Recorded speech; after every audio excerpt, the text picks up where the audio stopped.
Lífsgleði heimsborgarinn sá sem hort til, farþeginn sem stoppar í flugstöð Leifs Eiríkssonar og kemur ekki inn í landið. Hvernig geta ferðaþjónustaðalar á Suðurnesjum náði þetta fólk og boðið þeim að skoða Reykjanesi. Við ræddum við Þuríði Brán Aradóttur, forstöðumann Markaðsstofu Reykjanes, stöðu mála í ferðaþjónustunni á Suðurnesjum. Þetta mikil skýrsla hérna en hvað leiðir hún í ljós og hvernig mun hún nýtast ferðaþjónustunni á Suðurnesjum? Nú já, það rétt hjá þér. Þetta ansi viðamikil skýrsla. Það tekið á mjög mörgum þáttum en þetta meira eins konar stöðugreining á því hvernig ferðaþjónustan á svæðinu í dag og hvert við viljum stefna með hana. Og þannig í rauninni hún að nýtast ferðaþjónustunni að við erum búin að setja okkur ákveðið markmið. Við ætlum að verða gæða áfangastaður sem unnin í sátt við náttúru og samfélag. Og síðan kannski ákveðnir þættir teknir fram sérstaklega í skýrslunni hvernig við ætlum að ná því. Bæði hvað varðar uppbyggingu á áningastöðum, námskeið, eflingu þekkingar á svæðinu og starfsmanna í ferðaþjónustu og samgöngumála og fleiri. Þannig að þetta tekið á mörgum þáttum. Þetta heitir áfangastaða áætlun Reykjanes 2018 til 2021. Eitthvað sérstakur tilgangur, við var bara komið að því, nú þurfti að fara að gera þetta, taka vel utan þetta allt saman?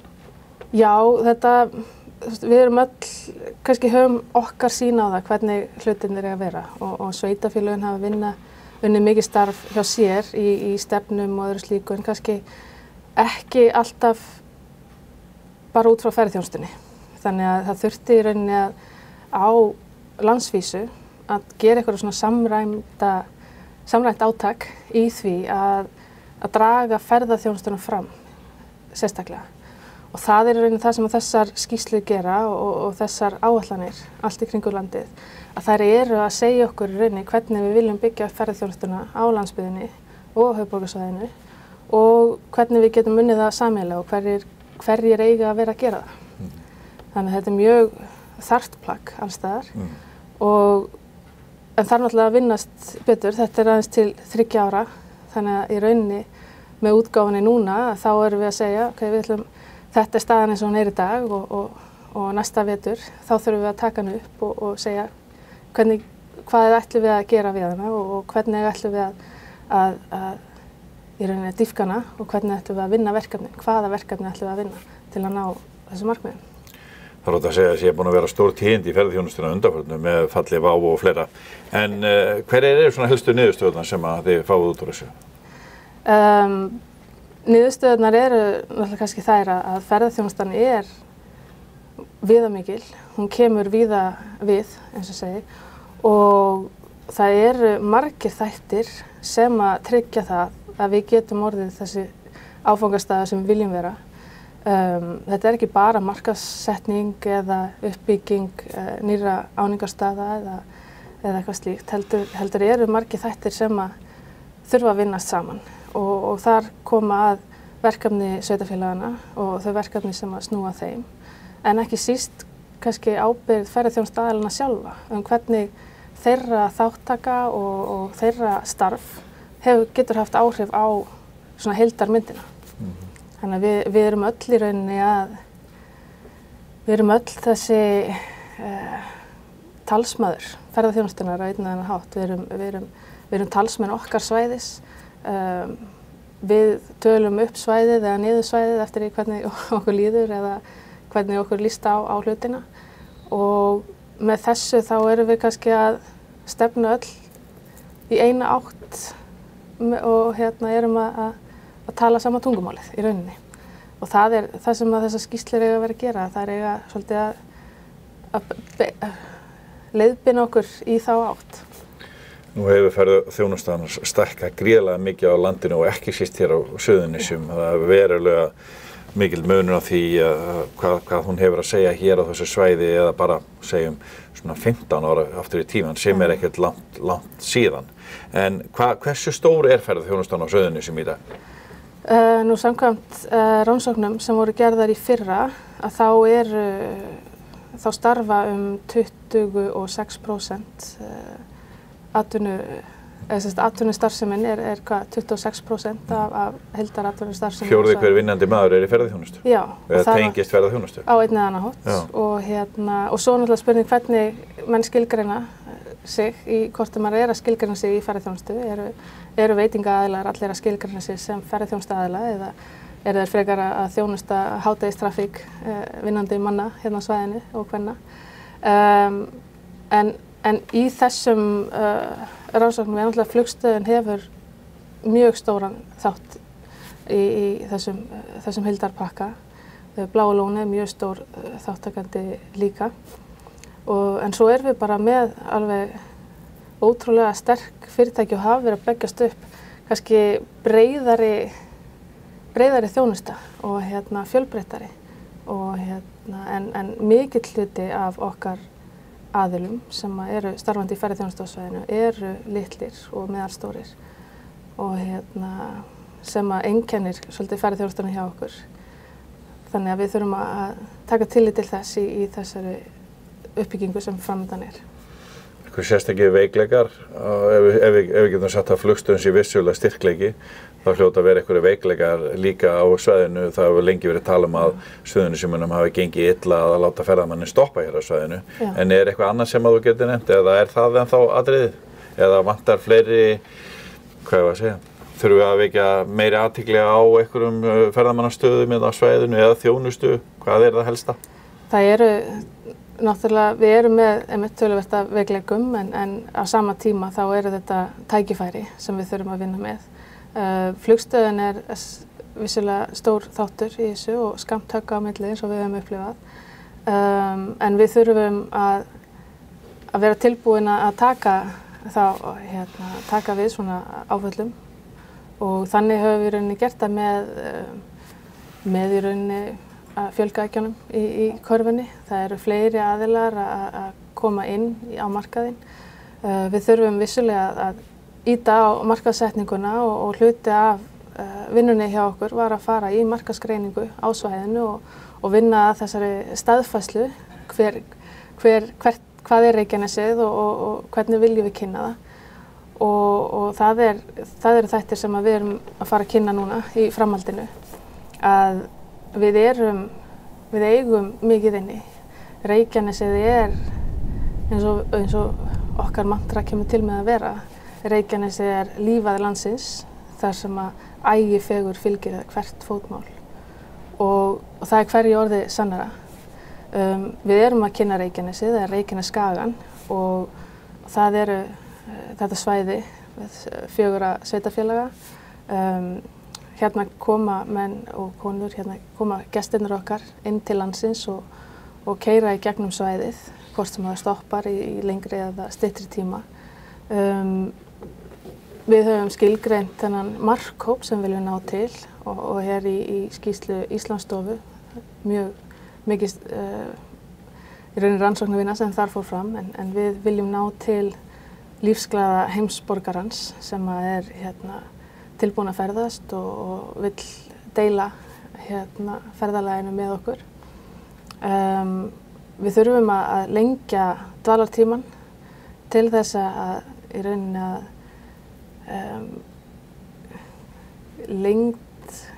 lengd dvalartíma sjá ferðamanninum gefur okkur tækifæri til þess að styrkja okkar innviði. Þaðan stoppi lengur en eina nótt, það gefur okkur tækifæri á að kynna honum fyrir svæðinu með betri hætti. Þessi uppbygging áningarstaða hjá okkur er í rauninni að vinna að þessu markmiði. Þessi ægifegur sem ég myndist á í þessari möntru að hérna ertu eins og við upplifum oft ferðamönnum finnst þeir vera lentir á tunglinu. Við þurfum bara að eigna okkur það.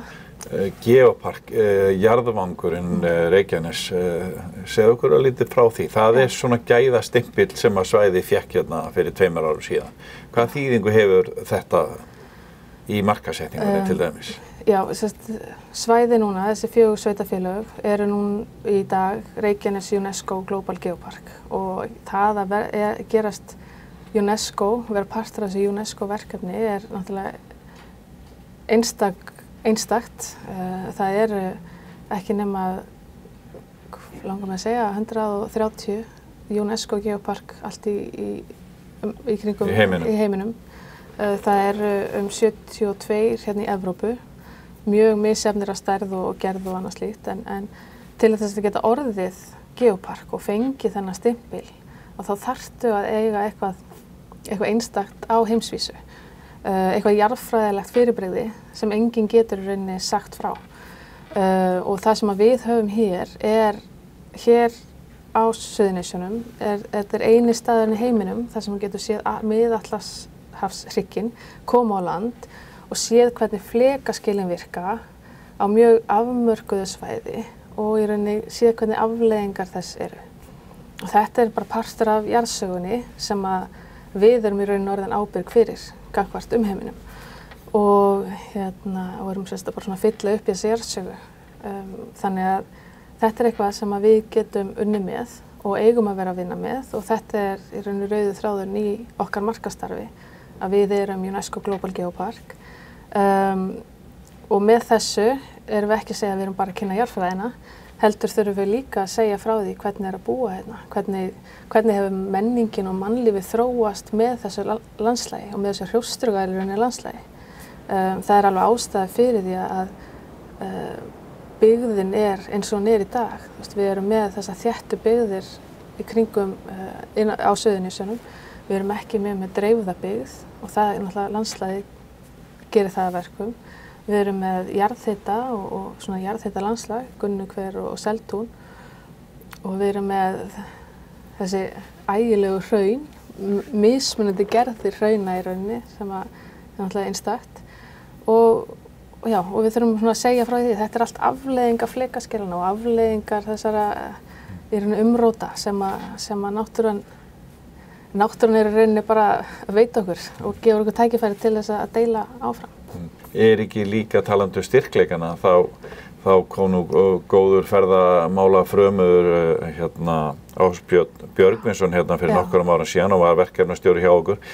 Hann sem ekki hérna frá svæðinu og hefur ekki verið hér, hann talaði að einn af styrkleikunum sem að Suðurnesjamenn væru ekki alltaf átt að sjá væri nálæðinu við höfuðborgina. Já. Ertu sammála því? Já, algjörlega. Þetta bæði veikleiki og styrkleiki. Það stutt í bjargir, eða fyrir ferðaþjónustu aðila að ná í vörur og þjónustu þangað. Það stutt fyrir gesti höfuðborgarsvæðisins að nýta okkar þjónustu. Þannig að þetta gengur í báðar áttir. Og svo kannski síðan styrkleikin sem ekki síst að hafa alþjóðaflugvöll hér á svæðinu. Gerir náttúrulega svæðið einstakt. Jú, vissulega viljum við lengja dvalartíma gestsins inn á svæðinu þannig að hann fari lengra og dvelji lengur bara innan svæðisins okkar og það sama við bara allt Ísland. Við viljum að hann fari lengra út og dvelji lengur og skilji meira eftir sig og komi aftur en innst í rauninni okkar styrkleiki náttúrulega að hafa flugvöllinn. Við höfum tækifæri á að til dæmis ná í nýjan markhóp sem eru tengifarþegarnir. Við þurfum reyndar að rannsaka þá aðeins betur hverjir þetta sem ekki að koma til landsins en koma samt í flugstöðina. Þetta þá að tala að búa til styttri ferðir fyrir þá þannig að þeir getur komið út úr flugstöðina meðan þeir bíða í 5 klukkutíma, taka 2-3 tíma rúnt svæðið. Já, og þetta í rauninni næsta verkefni hjá okkur, þetta og svo líka hitt í rauninni að ná farþegum úr höfuðborgarsvæðinu eða gestum höfuðborgarsvæðisins til okkar. Þannig að það er mikil barátta það því að flestir fara þangað. Jú, og svo eru þessar dagsferðir í rauninni út frá höfuðborginni og eitt af því sem hefur verið veikleiki hjá okkur að við höfum í rauninni ekki náð að kynna okkur nógu vel fyrir ferðaþjónustuaðilum á höfuðborgarsvæðinu. Það mikil velta, starfsmannavelta og hjá sumum fyrirtækjum og það þarf oftar en ekki maður þarf alltaf að vera að endurtaka kynninguna og svona. Það eru ákveðnir staðir allt í kringum landið sem hafa bara verið lengur í markaðssetningu ferðaþjónustufyrirtækja. Og að græða á því? og eru, þú veist, þetta gerist ekki yfir nótt. Þetta eru staðir sem eru búin að vera í rauninni markaðssettir frá 1980 og þaðan af. Við erum ekki þar. Við erum ekki komið þangað, en við erum alveg á leiðinni þangað. Þú veist, við erum komið til að vera og fólk er farið að átta sig á því að Reykjanesið er áhugaverður staður. Fyrir okkar Íslendinga þá kannski var þetta lengi vel, það fylgdi því ekkert mikil rómantík eins og gerði hérna áður fyrir að vera með fjöll og jökla og slegin tún, að það var það sem við vildum kynna. Reykjanesið er ekki með það, en við erum með þetta hráa og hrjóstruga og samt orkumikla svæði, landslag, sem að bara ef ég tek út frá sjálfum mér, þá er ég sveitastelpa að austan og það að vera með hraun, það var ekki landslag. Þú veist, þetta er svo ríkt bara í okkur og í uppeldinu að þetta sé ekki staður til að heimsækja, en það eru bara kynslóðaskipti. Þú veist, það er bara að koma inn fólk, ungt fólk og Íslendingar sem eru, þú veist, að njóta Íslands. Íslendingar sem er að fara út, er að ganga, og þá eru þeir allt í einu að uppgötva Reykjanesið sem bara frábæran útivistarstað. Og það er það sem við þurfum bara að halda áfram að vinna með.